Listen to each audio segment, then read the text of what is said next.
कई आरोप भी लगते हैं कि कुछ फर्जी मुठभेड़ है। कांग्रेस हमेशा हल्ला करती है। अभी भी एक कमेटी बना ली कांग्रेस कि आप जाइए जांच करके आइए, नेताओं को कह दिया गया। भाई कांग्रेस के लोग अगर बस्तर चाहते हैं, बस्तर के लोगों का एक चाहते हैं, बस्तर में शांति चाहते हैं, वो सर्टिफाई करके बताए कि कौन है नक्सलवादी, कौन लोग उनको संचालन कर रहे हैं। एनएमडीसी का जो लाल पानी है, वेस्टेज वाटर, उसका क्या करेंगे, कैसे रोकेंगे उससे? अभी हम लोग एनएमडी से मेरा भी बात हुआ, जैसे अभी वहाँ का तो समस्या चल रहा है, यहाँ ऐसी नगरनार में भी थोड़ा दिक्कतें आ रहा है, तो उनके साथ अभी हमारे जीएम के साथ एक बैठक हुआ। नगरनार प्लांट को लेकर सियासत बहुत हुई। युवाओं को, स्थानीय युवाओं को कितना मौका मिल रहा है वहाँ पे? इसका जिम्मेदार कांग्रेस पार्टी है। एक भी हमारे बस्तर के लोगों को रेल लाइन में भी हमारा कोई अधिकारी कर्मचारी या लोगों को रोजगार नहीं मिला। नंदराज पर्वत को लेकर भी बड़े आंदोलन हुए। कांग्रेस ने गंभीर आरोप लगाए, जो आदिवासियों की आस्था है उसे बेच दी गई। कांग्रेस के लोगों को वो लोग अगर बेचेंगे, उन लोग देंगे तो आस्था और उसका कोई मतलब नहीं है। और दूसरा कोई सरकार आएगा, कोई काम करेगा देश हित में, राष्ट्र हित में, कहीं आस्था का केंद्र बता देंगे। कहा गया कि साहब धर्मांतरण की आग बस्तर में धधक रही है, आज क्या स्थिति है? देखिए, धर्मांतरण कोई महेश कश्यप का मुद्दा नहीं है, महेश कश्यप का विषय नहीं है, ना भारतीय जनता पार्टी का विषय नहीं है। कुछ लोगों के द्वारा सेवा, शिक्षा, स्वास्थ्य के आड़ में वहाँ के बोले वाले लोगों को अपना संस्कृति, परंपरा, रीति रिवाज से अलग करके जो अब उनका आस्था से खिलवाड़ करने का काम करते रहे हैं, जिसके कारण आज गांव-गांव में संघर्ष बढ़ रहा है।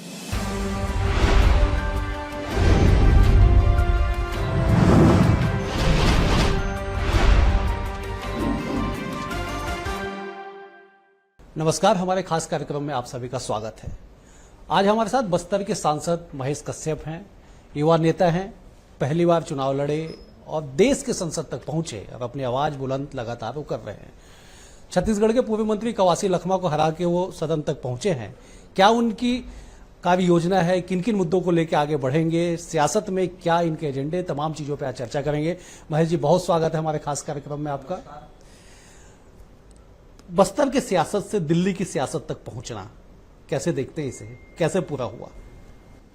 देखिए, भारतीय जनता पार्टी में ये संभव है ऐसा मुझे लगता है, क्योंकि हमारे देश के यशस्वी प्रधानमंत्री नरेंद्र मोदी जी के नेतृत्व वाली जो केंद्र के नेतृत्व है, प्रदेश के नेतृत्व और हमारे जिले के नेतृत्व के द्वारा मेरे जैसा सामान्य गांव गरीब किसान का बेटा को बस्तर लोकसभा से प्रत्याशी बनाया। और बस्तर के मतदाताओं को मैं प्रणाम करता हूं, आभार व्यक्त, अभिनंदन करता हूं।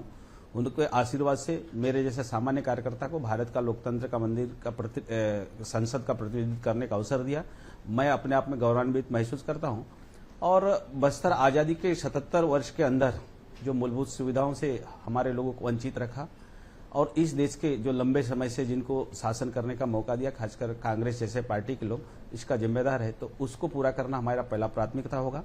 और आज मेरा प्रतिद्वंदी जैसे कवासी लखमा, आज ऐसे लोगों के कारण वहां के लोगों को आज जेल जाना पड़ रहा है, गोली खाना पड़ रहा है, रोड, सड़क, बिजली, पानी जैसे मूलभूत से वंचित होना पड़ा है, जिसका आज वहां के जनता ने सबक सिखा दिया। और उनके क्षेत्र से पहली बार जो अजय बताने वाला कवासी लखमा को हार का सामना करना पड़ा। इसलिए ये मतदाताओं का और हमारे देवतुल्य कार्यकर्ताओं का जीत है। कभी आपने सोचा था कि आपको सांसद का टिकट मिलेगा और आप संसद पहुंच के अपनी आवाज बुलंद करेंगे?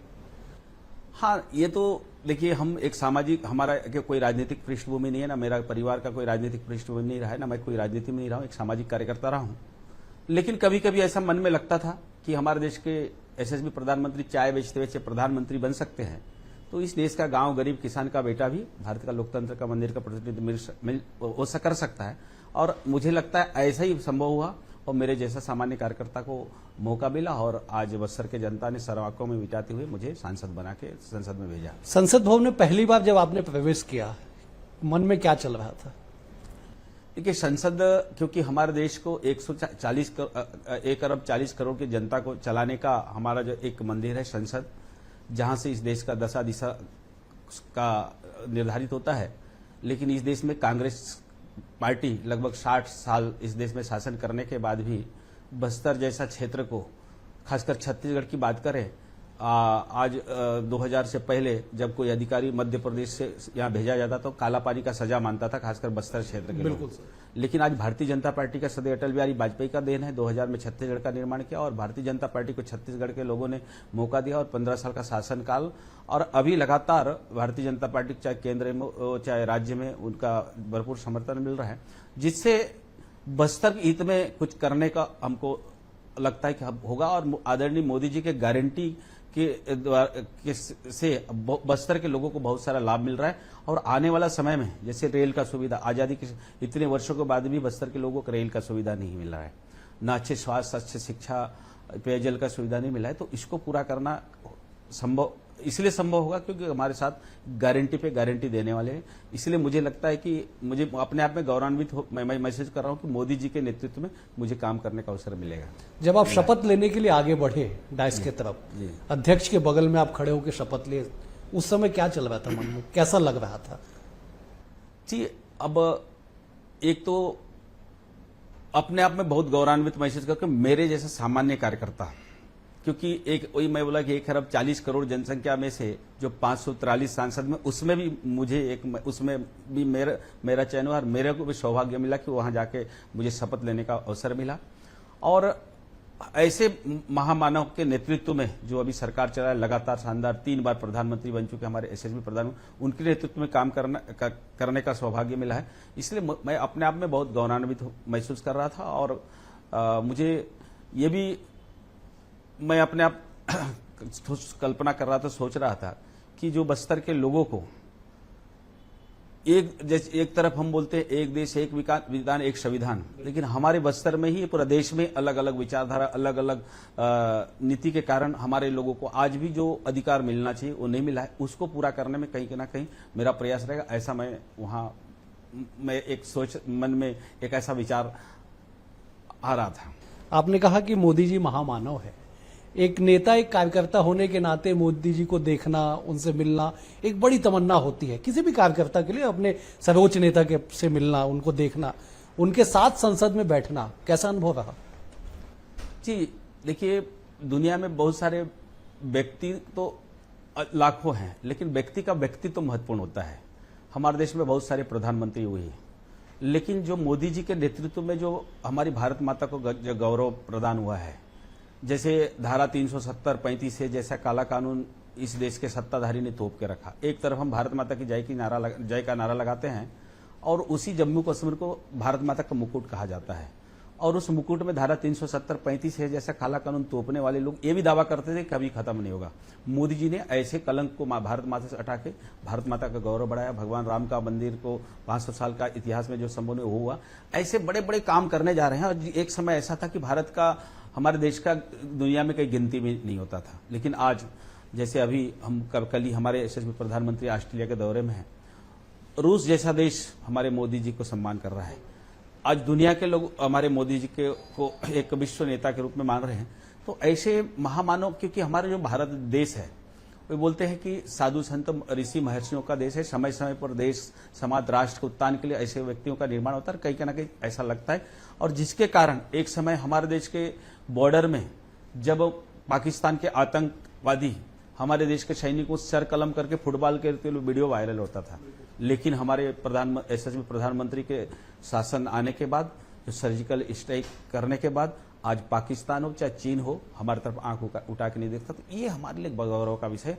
ऐसे महामानव, ऐसे व्यक्ति तो के साथ काम करने का हमें सौभाग्य प्राप्त हुआ है। बस्तर को आप प्रतिनिधित्व करते हैं। बस्तर एक ऐसा क्षेत्र 2000 से पहले काला पानी माना जाता था। आज भी बस्तर में कई समस्याएं हैं, मूलभूत सुविधाएं का अभाव है। बस्तर के सुदूर क्षेत्र में चले जाइए आप, तो तमाम बस्तर में आप घूमे हुए हैं। कितनी बड़ी चुनौती है वहां तक मूलभूत सुविधाओं को पहुंचाना, खास करके अंदरूनी इलाकों में? देखिए, चुनौती तो है, क्योंकि बस्तर केरल राज्य से बड़ा, इजराइल बेल्जियम देश से बड़ा क्षेत्रफल का बस्तर का क्षेत्रफल रहा है। और बस्तर के लोगों को रोड, सड़क जैसे शिक्षा, स्वास्थ्य का जैसे मूलभूत सुविधाओं से हजारों साल, मतलब 70 साल से हमको वंचित रखा। लेकिन भारतीय जनता पार्टी को प्रदेश में आदरणीय डॉक्टर रमन सिंह के नेतृत्व में 15 वर्ष शासन करने का मौका मिला, और अभी आदरणीय विष्णुदेव साय जी के नेतृत्व में अभी मतलब मुहज 7 महीना होने जा रहा है। और आप देखेंगे केंद्र में हमारे मोदी जी के 10 वर्ष और आदरणीय श्रद्धेय अटल बिहारी वाजपेयी का 6.5 वर्ष। लेकिन इतने कम समय के बाद भी आज बस्तर के गांव में अगर डामर सड़क देखने को मिलता है, श्रद्धेय अटल बिहारी वाजपेयी का देन है। प्रधानमंत्री सड़क योजना के माध्यम से वहां पहुंचा। आज वहां एंड पंप से लेकर बोरिंग से लेकर स्कूल, कॉलेज या जो भी आज देखने को मिल रहा है, ये भारतीय जनता पार्टी का देन है। लेकिन फिर भी उसके बाद भी हमारे सुकमा, दंतेवाड़ा, बीजापुर जैसे जो क्षेत्र है, जो नक्सल प्रभावित क्षेत्र है, जिसके कारण हमारे लोगों को आज भी रोड, सड़क, बिजली, पानी जैसे मूलभूत सुविधाओं से वंचित होना पड़ा है। और इसके जिम्मेदार पहले के सत्ताधारी लोग हैं यहाँ, जिनको मौका मिला, और उसको दूर करना, उसके बाद भी उनको जो मूलभूत सुविधाओं पहुंचाना हमारा पहला प्राथमिकता है। और हमारे डबल इंजन का सरकार, हमारे देश के यशस्वी गृह मंत्री ने स्पष्ट कर दिया है कि 2-3 वर्ष में हम बस्तर में नक्सलवाद को खात्मा करेंगे और बस्तर में शांति स्थापित करेंगे, और वहां के युवाओं के लिए नियत नेलनार योजनाओं के माध्यम से केंद्र एवं राज्य सरकार के सभी योजनाओं को युवाओं तक लाभ पहुंचाएंगे और मुख्य धारा में जोड़ के हम बस्तर में शांति स्थापित करेंगे। और जो लोग उसमें बाधक होंगे, रोड़ा बनेंगे, साम दाम दंड वेद नीति के साथ उसको हम निपटेंगे और हम बस्तर में शांति स्थापित करेंगे। ये हमारे सरकार का पहला प्राथमिकता होगा। पिछले 6-7 महीने में एंटी नक्सल ऑपरेशन इस तेजी से बढ़ा कि पिछले राज्य गठन के बाद इतनी तेजी देखने को नहीं मिली। 150 के करीब नक्सलियों को मार दिया गया। कई आरोप भी लगते हैं कि कुछ फर्जी मुठभेड़ है। कांग्रेस हमेशा हल्ला करती है। अभी भी एक कमेटी बना ली कांग्रेस कि आप जाइए जांच करके आइए, नेताओं को कह दिया गया। देखिए, कांग्रेस पार्टी आतंकवाद हो, नक्सलवाद हो, अलगाववाद हो, इस टाइप के विचारधारा को समर्थन करने वाली शुरू से समर्थक रही है। जब जम्मू कश्मीर में धारा 370-35 से लागू था, रोज पत्थरबाजी होता था, लेकिन आज पत्थरबाजी बंद हो गया। चाहे पूर्वोत्तर राज्य में जो समस्या था, आज समस्या समाप्त हो गया। और बस्तर जैसा क्षेत्र में नक्सलवाद का अगर कोई जिम्मेदार है, उसको पोषण करने वाले, उनका संरक्षण देने वाले कांग्रेस जैसे लोग हैं। अभी मेरा प्रतिद्वंदी क्वासी लखमा का एक इतिहास आप देख लीजिए। जब जीरम कांड होता है तो कांग्रेस पार्टी बड़े बड़े नेताओं का शहादत होता है उस घटना में। वहीं से उनको चाबी वाहन हुआ, मोटरसाइकिल मिलता है, वो छिड़ लेके भाग जाता है और लगातार उस क्षेत्र से चुनाव जीतता है, नक्सल प्रभावित क्षेत्र। इसका मतलब क्या है? तो इनका संरक्षण करने वाले ही लोग हैं। यही लोग 5 साल पहले उनका सरकार था, दावा करते थे कि हमारी सरकार आने से नक्सलवाद खत्म हो गया, नक्सलवाद का अभी का गतिविधि कम हो गया। अगर नक्सलवाद खत्म हो गया था, गतिविधि कम हो गया, तो अचानक कहां से पैदा हुए? इसका मतलब कहीं ना कहीं इनका संरक्षण है। और वो लोग बार बार, जैसे हमारा जो सुरक्षा बल के द्वारा लगातार ऑपरेशन किया जा रहा है और नक्सल के लोगों को कुचलने के लिए, तो जब उसमें जो घटना होता है तो वो एक तो फर्जी मुठभेड़ का आरोप लगाते हैं। भाई, कांग्रेस के लोग अगर बस्तर चाहते हैं, बस्तर के लोगों का हित चाहते हैं, बस्तर में शांति चाहते हैं, वो सर्टिफाई करके बताए कि कौन है नक्सलवाद, कौन लोग उनको संचालन कर रहे हैं। भाई, और कई बार आपस में मुठभेड़ हो रहा है, अगर कोई अचानक कोई आके आ जा रहा है और घटना हो रहा है तो इसमें नहीं बोल सकता, लेकिन कहीं ना कहीं इनको मालूम है, इनका संरक्षण है, तो इसीलिए ये लोग हर समय बचाने की बात करते हैं। लेकिन उनका जांच कमेटी बना के जाए, चाहे कुछ भी करे, लेकिन बस्तर के लोग शांति चाहते हैं और बस्तर के लोग चाहते हैं कि हर जगह कैंप खुले। हमारे सरकार का भी योजना है हर 5 किलोमीटर में कैंप खोलना। अभी मैं सांसद होने के नाते मैं लगातार अभी मतदाता अभिनंदन कार्यक्रम में जा रहा हूं। हर जगह से मांग आ रहा है कि हमारे यहाँ भी कैंप चाहिए, हमारे यहाँ भी शांति चाहिए। लोगों का इच्छा है, लेकिन वही लोगों को जब कैंप खोलने जाते हैं तो वही लोग नहीं, गांव वाले विरोध करके, बंदूक के नोक पर गांव वाले खड़े करके कैंप का विरोध करते हैं। तो इस प्रकार से ये जो राजनीतिक पार्टी के संरक्षण, कांग्रेस के जैसे पार्टी के लोगों के कारण आज नक्सलवाद इतना पनपा हुआ है। सिलगेर में 2 साल तक आंदोलन हुआ पिछले सरकार में, कोई झांकने नहीं गया जनप्रतिनिधि, और आप लोग की सरकार आई, सिलगेर के लोगों को आप रायपुर दर्शन कराने के लिए ले आए, विधानसभा तक आप लेके चले गए। न केवल सिलगेर बल्कि पुअर्ती के लोगों को भी आप ले आए, जिसे हिरमा का गांव कहा जाता है। देखिए, सिलगेर का जो मामला है, वहां का सरपंच हमारा है, हमारा कार्यकर्ता है, भारतीय जनता पार्टी का मंत्री है वहां का सरपंच। लेकिन वहां के लोग, कोई नहीं चाहता कि वो 1 साल से आंदोलन करें, लेकिन मजबूर है बेचारे। बंदूक के नोक के अगर कुछ गांव वाले को फरमान जारी करके कि आपको 5 दिन धरने में बैठना है, आपको 5 दिन मजबूरी में, एक प्रकार से विरोध हो रहा है। और कहीं ना कहीं इसका जिम्मेदार कांग्रेस है। उस समय जैसे ये लोग तो हमको आरोप लगाते हैं कि फर्जी मुठभेड़ हुआ और इतने लोग मारे गए। उनके सब उस समय भी घटना हुआ, उनका सरकार था। तो कुल मिला के ये जो कहीं ना कहीं ये लोग आंतरिक रूप से उन लोग समर्थक है और हमारे लोगों को इस्तेमाल किया जा रहा है।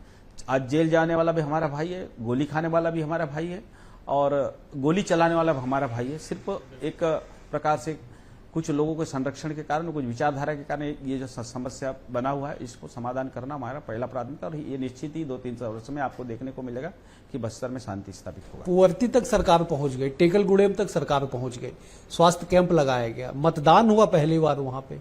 कैसे देखते हैं इसे? अब आने वाला समय में देखेंगे आप, 2-3 साल के अंदर पूरे बस्तर में मतदान भी होगा और सब जगह जाने के लिए रोड, सड़क, बिजली, पानी का सुविधा होगा।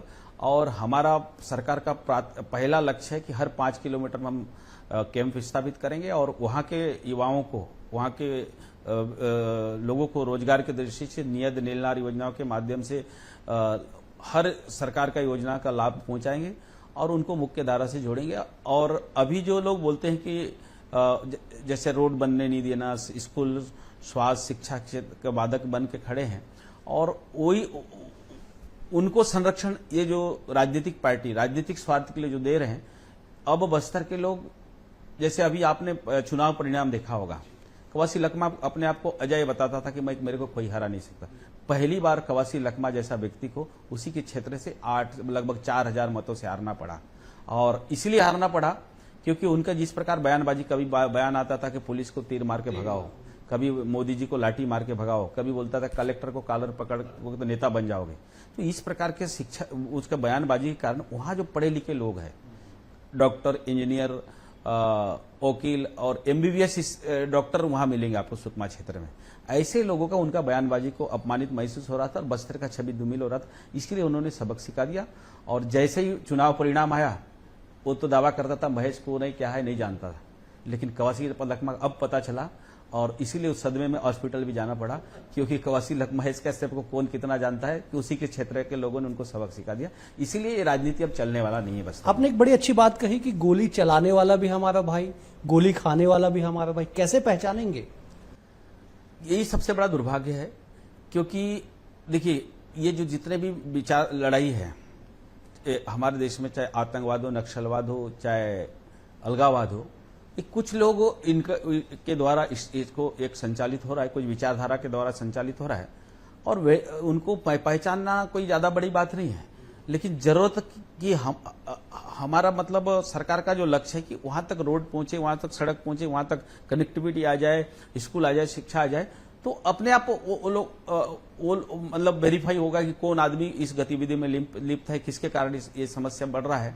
और गांव वाले भी नहीं चाहते, लेकिन समस्या ये है, क्योंकि मैं शुरू से सामाजिक क्षेत्र में काम करता रहा हूं, एक ही गांव का व्यक्ति जब नक्सलिया के लोगों को बैठक करवाता है और जो प्रमुख लोगों को मंच में बिठा के वो अपना समर्थक बताता है, वो नक्सली के, पुलिस के नजर में क्या हो गया, नक्सली का व्यक्ति। फिर पुलिस आके गांव को शांति स्थापित करने के लिए, शांति व्यवस्था बनाए रखने के लिए पुलिस के साथ बैठता है, तो पुलिस के साथ जो आदमी सामने आता है वो नक्सली की नजर में वो पुलिस का आदमी हो गया। तो इस प्रकार से हमारे लोगों को एक प्रकार से दोनों तरफ से फंस रहे हैं और ये समस्या तभी समाधान होगा जब तक वहां के हमारे जनप्रतिनिधि, चाहे कोई भी राजनीतिक पार्टी के लोग, हम राजनीति से ऊपर आके, तो हम तो चाहते हैं भाई, अगर कांग्रेस को लगता है कि बेवजह फर्जी मुठभेड़ हो रहा है या निर्दोष लोग मारे जा रहे हैं, वो वेरीफाई करके बताएं, उनके ऊपर कार्रवाई होगा। तो कुल मिला के राजनीतिक संरक्षण, राजनीतिक पोषण के कारण ये समस्या बड़ा हुआ है, क्योंकि उनको राजनीति करना है। और हमको, हमारा जो भारतीय जनता पार्टी का उद्देश्य राजनीति करना नहीं है, हमारा उद्देश्य माँ तेरा वैभव हमर रहे, हम दिन चार रहने, ये भारत माँ के को गौरव बढ़ाने के लिए काम करने वाले लोग। इसीलिए धारा 370-35 से जैसे कानून को हमारे मोदी जी ने खत्म करके भारत माता का गौरव बढ़ाया, ये हमारा पहला सिद्धांत है, उद्देश्य रहा। इसी उद्देश्य से हम काम करने वाले लोग। आपने दंतेवाड़ा का जिक्र किया, आपने पीने के पानी का जिक्र किया। दंतेवाड़ा क्षेत्र में लाल पानी एक बड़ी समस्या है। एनएमडीसी का वेस्ट वाटर निकलता है, नदियों को प्रदूषित कर देता है, खेतों में चले जाता है। कैसे रोकेंगे उसे? लाल पानी कितनी बड़ी चुनौती बस्तर के लिए? देखिए, पानी का बहुत बड़ा समस्या है। मैं खुद एक छोटा सा गांव का रहने वाला हूं। जब मैं 7वीं 8वीं पढ़ता था, नदी से कांवड़ में पानी लेके आता था, बांस का हमारे कावड़ बनता है, और इसी समय बरसात होता था तो नदी में जो बारिश का पानी गंदा हो जाता था, तो हमको क्या करना पड़ता था, हमको रेत को गड्ढा करते थे, तो फिर वो पानी फिल्टर होकर आता तो उसको पीते थे। ऐसा समस्या था। लेकिन हमारी जो सरकार है, खासकर हमारे आदरणीय डॉक्टर रमन सिंह के नेतृत्व में जो 15 साल की सरकार में आप देखा होगा, लगातार सभी गांव में पेयजल का सुविधाओं के लिए की दृष्टि से बोर खनन हुआ, एंडपंप का व्यवस्था हुआ। और उसके बाद भी जैसे कहीं फ्लोराइड पानी निकल रहा है, कभी गंदा पानी निकल रहा है, और ऐसे जैसे बहुत सारा समस्या है। तो उसके लिए हमारे यशस्वी प्रधानमंत्री मोदी जी ने जल जीवन मिशन योजना के माध्यम से कि जहां स्वच्छ पानी मिलेगा, जहां शुद्ध पानी मिलेगा, वहां से नल के माध्यम से घर तक हम पानी पहुंचाएंगे। ये योजना मोदी जी ने लागू किया और छत्तीसगढ़ सरकार को पूरा राशि भी दिया। लेकिन कांग्रेस पार्टी के 5 साल शासनकाल में मोदी जी के नाम को बदनाम करने के लिए जल जीवन मिशन जैसी योजना को एक बंदरवाट करके एक प्रकार से भ्रष्टाचार का बेट चढ़ाया। अभी उसका जांच भी होगा। एनएमडीसी का जो लाल पानी है, वेस्टेज वाटर, उसका क्या करेंगे, कैसे रोकेंगे उसे? देखिए, उसके लिए एक तो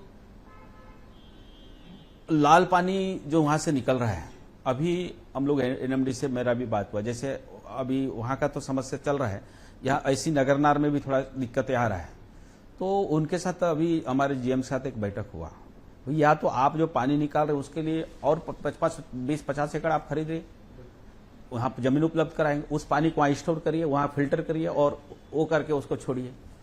तो कहीं ना कहीं इसके लिए तो कुछ ना कुछ समाधान निकालना पड़ेगा। लेकिन इसके लिए अभी नगरनार का एक समस्या है। नगरनार स्टील प्लांट अभी क्योंकि लगा हुआ है, वहां भी गंदा पानी निकल रहा था। तो वहां का जीएम का अभी कहना है कि अभी 1 साल का मेरे को समय चाहिए, हम उसके लिए प्लान बना रहे हैं। कोई भी कहीं से भी पानी मतलब नदी में नहीं छोड़ेंगे, उसके लिए एक बड़ा स्टोर के लिए जगह वो करेंगे और वहां स्टोर करने के बाद वहां फिल्टर करके जो यंत्र रहेगा उसके बाद उस पानी को छोड़ेंगे। तो ऐसा है, बातचीत चल रहा है उसके लिए आगे। नगरनार प्लांट को लेकर सियासत बहुत हुई। आप भी विपक्ष में थे तो प्रमुखता से आप लोग भी अपनी बातों को रखते थे। युवाओं को, स्थानीय युवाओं को कितना मौका मिल रहा है वहां पे, कितना प्रतिनिधित्व मिल पा रहा है? देखिए, इसका जिम्मेदार कांग्रेस पार्टी है, इसीलिए मैं इस जिम्मेदार मानता हूं। जब 1966 में बहेला डीला का लोहा का एमयू हुआ जापान के साथ, समझौता हुआ और वो लोहे ले जाने के लिए स्पेशल रेल लाइन बिछाया गया और उस रेल लाइन में आज भी एक भी हमारे बस्तर के लोगों को, रेल लाइन में भी हमारा कोई अधिकारी कर्मचारी या लोगों को रोजगार नहीं मिला, न बहेला डीला में हमारे लोगों को प्राथमिकता मिला। लेकिन हमारे सरकार आने के बाद पहली बार नगरनार इस्पात संयंत्र के माध्यम से हमारे युवाओं को रोजगार मिले, इस उद्देश्य से हमने वहां इस्पात संयंत्र लगाया। और हमारे यशस्वी प्रधानमंत्री मोदी जी ने, लोग बार बार आरोप लगाते हैं कि निजीकरण हो रहा है, निजीकरण हो रहा है, लेकिन मोदी जी ने स्पष्ट कर दिया कि हम मेरे रहते हुए, हमारे रहते हुए हम कभी भी इसको नहीं बेचेंगे और यहाँ लगभग 50 से 55 हजार युवाओं को रोजगार मिलेगा। नंदराज पर्वत को लेकर भी बड़े आंदोलन हुए। कांग्रेस ने गंभीर आरोप लगाए तत्कालिक केंद्र सरकार पे कि साहब आप लोगों ने बेच दिया, जो आदिवासियों की आस्था है उसे बेच दी गई। देखिए, कांग्रेस के लोगों को वो लोग अगर बेचेंगे, उन लोग देंगे तो आस्था और उसका कोई मतलब नहीं है। और दूसरा कोई सरकार आएगा, कोई काम करेगा देश हित में, राष्ट्र हित में, विकास के लिए, उनको वहां कहीं आस्था का केंद्र बता देंगे, कभी संविधान का उल्लंघन की बात करेंगे, कभी आरक्षण की। माने इस प्रकार के लोगों को, समाज को भ्रमित करने के लिए तो कांग्रेस माहिर है। इसलिए वो नंदराज पहाड़ का जो मामला है, ठीक है, हमारे लोग जल जंगल जमीन को हम पूजा करने वाले लोग हैं। जल जंगल जमीन पे हमारा जीवन आधारित रहता है, बिल्कुल। लेकिन जहां विकास के लिए अगर हम एक तरफ हम बोलेंगे कि रोड चाहिए, सड़क चाहिए, बिजली चाहिए, पानी चाहिए, तो उसके लिए तो रोड बनाना पड़ेगा, उसके लिए कुछ करना पड़ेगा। तो कुल मिला के कांग्रेस कभी भी नहीं चाहता है कि हमारे लोगों का विकास हो, चाहे रोड बने, सड़क बने, बिजली आए और लोगों का विकास हो, ये चाहता नहीं। क्योंकि वो गरीब के गरीब बने, अनपढ़ बने रहे और जिस प्रकार से अभी तक उन लोग राजनीति करते आए हैं, तो उसी प्रकार से उनको वोट मिलते रहे। और ये लोग हर समय आदिवासी हितैषी, दलित हितैषी बोल के आज जिस प्रकार से जो इस देश के जनजाति समाज का हो, चाहे एससी समाज के लोगों के साथ जितना शोषण किया है, जितना अन्याय किया है, तो कांग्रेस पार्टी इसका जिम्मेदार है। और आज वो लोग आज भी उस स्तर का जो उनका विकास होना चाहिए नहीं हुआ है, तो इसका जिम्मेदार, तो इसलिए उनको ये सब को बोलने का तो शोभा ही नहीं देता। धर्मांतरण पे कुछ बात कर लेता हूँ आपसे, इसलिए कर रहा हूँ क्योंकि पिछली जब कांग्रेस की सरकार थी, आप काफी मुखर थे, बहुत जल्दी हम समाप्त करेंगे, काफी आप मुखर थे। कहा गया कि साहब धर्मांतरण की आग बस्तर में धधक रही है, आज क्या स्थिति है? देखिए, धर्मांतरण कोई महेश कश्यप का मुद्दा नहीं है, महेश कश्यप का विषय नहीं है, ना भारतीय जनता पार्टी का विषय नहीं है। बस्तर, मैं शुरू में ही बोला कि केरल राज्य से बड़ा, इजराइल बेल्जियम देश से बड़ा क्षेत्रफल बस्तर रहा है। 800 साल मुगलों का शासन हुआ इस देश में, 200-250 साल अंग्रेजों का शासन हुआ, लेकिन बस्तर का अपना धर्म, संस्कृति, परंपरा, रीति रिवाज किसी ने छेड़ नहीं पाया। सुरक्षित रहा, संरक्षित रहा। और हमारे जो लोग अभावग्रस्त होने के बाद भी रोड, सड़क, बिजली, पानी, शिक्षा, स्वास्थ्य कुछ भी उनके पास नहीं था, लेकिन उसके बाद भी हमारी संस्कृति, परंपरा, रीति रिवाज को सुरक्षित रखा। लेकिन दुर्भाग्य से आजाद भारत के 77 वर्ष के अंदर और पिछले 30-40 वर्ष के अंदर कुछ लोगों के द्वारा सेवा, शिक्षा, स्वास्थ्य के आड़ में वहां के बोले बाले लोगों को अपना संस्कृति, परंपरा, रीति रिवाज से अलग करके जो अब उनका आस्था से खिलवाड़ करने का काम करते रहे हैं, जिसके कारण आज गांव-गांव में संघर्ष बढ़ रहा है। एक भाई दूसरे भाई से आपस में नहीं पट रहा है। और सबसे बड़ा दुर्भाग्य है जब एक भाई दूसरे भाई के साथ विवाद होता है। और विवाद क्यों होता है? क्योंकि हमारे जब जनजाति समाज की एक परंपरा है, घर का इष्ट देवी रहता है, तो हम सब परिवार मिलकर उसका पूजा करते हैं। तो एक भाई अगर बाप का संपत्ति को दोनों भाई को बंटवारा करके दोनों हिस्से में हम लोग कमाते हैं, खाते हैं, क्योंकि मुख्यतः हमारा जो कृषि खेती बाड़ी हमारा मुख्य आधार है। तो अगर एक भाई सोचता है कि मेरा देवी घर का परंपरा का पूजा पाठ करने के लिए मैं अकेला 20-25 हजार 50 हजार आज के जमाने में खर्चा करूंगा, वो क्यों नहीं करेगा? भाई बाप का संपत्ति वो भी तो उसका हिस्सा है। तो उस बात को लेकर विवाद होता है, और जब कुछ विवादों में अगर झगड़ा मारपीट हो जाता है तो एक भाई को अल्पसंख्यक पर अमला, अल्पसंख्यक पर अत्याचार का धारा लग जाता है। एक तरफ हम शासन को पूछते हैं कि इस गांव में अल्पसंख्यक कितना है, कितने लोग धर्मांतरित है, वहां एक भी नहीं बताया जाता है।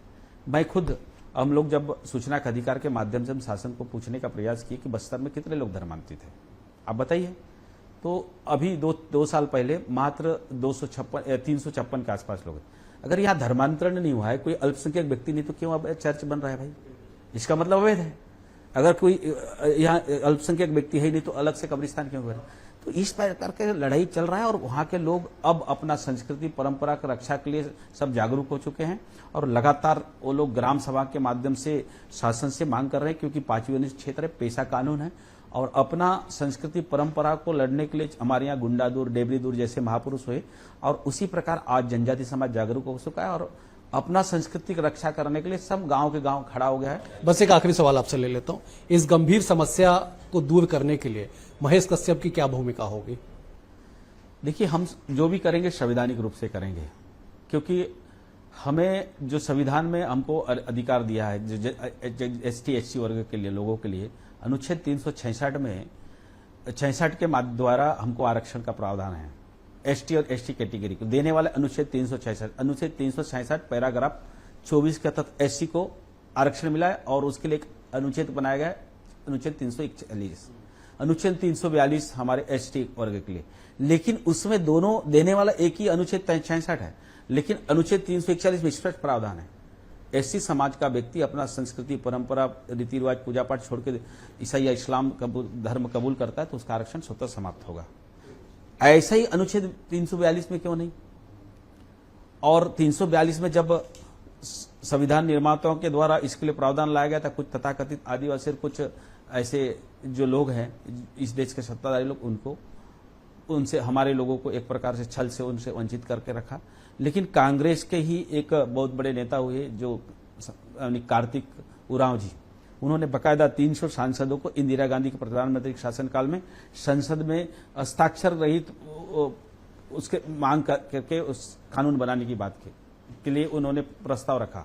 लेकिन यही लोग चाहते नहीं कि जनजाति समाज के अपना संस्कृति, परंपरा, रीति रिवाज बचे, इसलिए उसको ठंडे बस्ते में डाल के अभी भी रखा गया है। इसलिए आने वाला समय में पूरा देश में एक डी लिस्टिंग का मांग चल रहा है। बिल्कुल, अलग कोड की भी मांग चल रही है। हाँ, वो अलग कोड तो देखिए ये इसी प्रकार के विचारधारा के लोगों का मांग, अलग कोड तो कभी संभव नहीं है, क्योंकि 705 जनजाति समाज के लोग रहते हैं। क्या 705 जाति का अलग कोड, धर्म कोड मिलेगा? ये संभव नहीं है। चलिए, बेहद शुक्रिया महेश जी आपका समय देने के लिए। आज के अंक में इतना ही, कल अगले अंक में एक और शख्सियत के साथ होगी मुलाकात। तब तक के लिए नमस्कार।